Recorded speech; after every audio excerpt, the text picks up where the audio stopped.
അപ്സരയുടെ family എത്തിയിരിക്കുകയാണ്. ആദ്യം വന്നത് അമ്മയാണ്. അമ്മ വന്ന് വഴിക്ക് അപ്സര ഓടിച്ചെന്ന് കെട്ടിപ്പിടിക്കുന്നൊക്കെ ഉണ്ടായിരുന്നു. പിന്നീട് അമ്മ അകത്തേക്ക് കയറി വന്നിട്ട് ആദ്യം ഹഗ് ചെയ്തത് അഭിഷേകിനെയാണ്.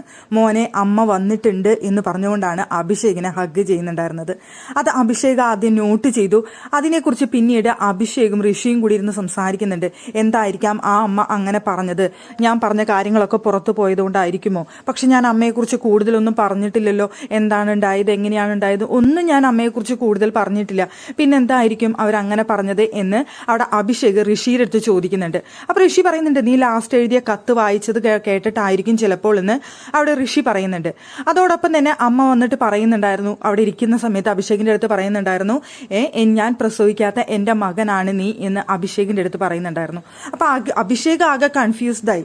എന്താണ് ഈ അമ്മന്റെ അടുത്ത് ഇങ്ങനെയൊക്കെ പറയുന്നത് എന്നുള്ള ഒരു കൺഫ്യൂഷൻ അഭിഷേകിന് വന്നു. അഭിഷേക് അതുകൊണ്ടാണ് ഋഷിയുടെ അടുത്തിരുന്ന് ആ കാര്യത്തെക്കുറിച്ച് സംസാരിക്കുന്നുണ്ടായിരുന്നത്. സോഷ്യൽ മീഡിയയിൽ വളരെയധികം ചർച്ച ചെയ്യപ്പെട്ട ഒരു വിഷയമായിരുന്നു എല്ലാവരുടെ അമ്മമാര് വരുന്ന സമയത്ത് അഭിഷേക് മാറി നിന്ന് നോക്കി നിൽക്കുന്നു എന്നുള്ളൊരു കാര്യം. ആരെങ്കിലും വന്ന് ഒന്ന് ചേർത്ത് പിടിച്ചിരുന്നെങ്കിൽ എന്ന് ഒരുപാട് പേര് പറഞ്ഞിരുന്നു. എന്തായാലും ഈ അമ്മ അത് കണ്ടതുകൊണ്ടാണോ എന്നറിയില്ല, വന്ന വഴിക്ക് അവിടെ ചേർത്ത് പിടിച്ചത് അഭിഷേകിനെയാണ്. അതോടൊപ്പം എനിക്ക് പിറക്കാതെ പോയ മകനാണ് നീ എന്നൊരു കാര്യവും പറഞ്ഞു. അതുപോലെ തന്നെ ആ ഹഗ് ചെയ്യുന്ന സമയത്ത് മോനെ അമ്മ വന്നിട്ടുണ്ട് എന്നൊരു വാചകവും പറഞ്ഞു.